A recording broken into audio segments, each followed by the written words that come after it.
श्री हरि, आप सभी को श्री पंचमुखी यक्ष विनायक तंत्र ज्योतिष समाधान केंद्र में आपका स्वागत है। विषय चला है चमत्कार चिंतामणि का। चमत्कार चिंतामणि शास्त्र के अनुसार लग्न से नवम स्थान में शनि हो तो जीवन में क्या फल होगा, इसी विषय की चर्चा चल।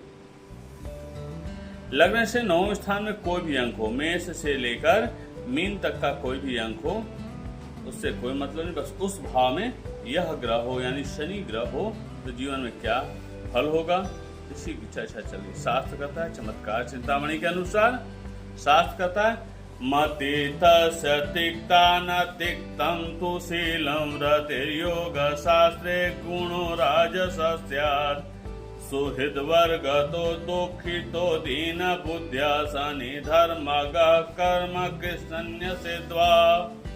जिस जातक की पत्रिका में, किसी कुंडली में, पत्रिका को कुंडली कहते हैं, कुंडली को ही पत्रिका कहते हैं। जिस जातक की कुंडली में यानी पत्रिका में लग्न से नवम स्थान में शनि होता है तो ऐसे व्यक्ति कठोर बुद्धि के होते हैं। ऐसे जातक की बुद्धि बहुत कठोर होता है, परंतु वाणी बहुत मृदु, बहुत स्वादु स्वभाव के होते हैं, सरल स्वभाव की वाणी रखने वाले होते हैं। ऐसे व्यक्ति योग शास्त्रों पर इनकी बहुत रुचि रहती है, योग शास्त्रों पर श्रद्धा रखने वाले होते हैं।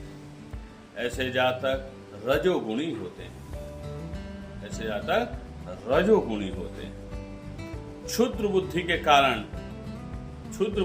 कारण, दीन बुद्धि के कारण उनको मित्रों से दुख होता है, दुखी होता है।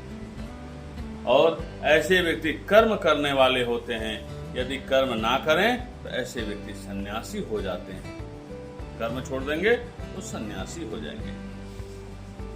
यानी जिस जातक के पत्रिका में लग्न से नवम स्थान में शनि होता है तो ऐसे व्यक्ति कठोर बुद्धि वाले होते हैं, अपने वाणी के बहुत सरल वाणी के होते हैं, सुदृढ़ वाणी के होते हैं, अच्छे वाणी के स्वामी होते हैं।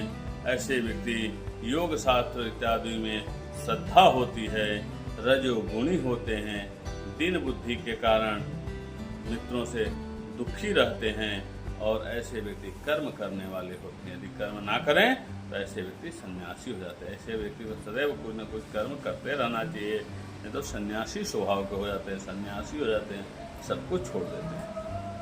यही लगने से नवम स्थान में शनि होता है तो व्यक्ति के जीवन में फल की प्राप्ति है।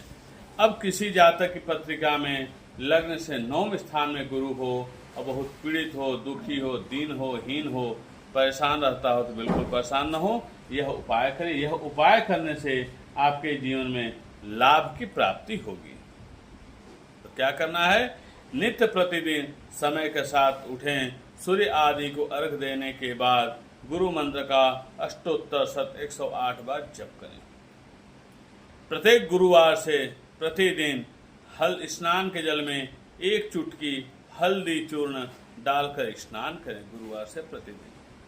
और प्रत्येक गुरुवार को पीले कपड़े में अपने मुट्ठी से विषम संख्या में 1 मुट्ठी, 3 मुट्ठी, 5 मुट्ठी, 9 मुट्ठी, 7 मुट्ठी चने की दाल रखें और उसमें थोड़ी सी हल्दी रखें और कुछ दक्षिणा डालकर किसी ब्राह्मण को दान करें प्रत्येक गुरुवार को।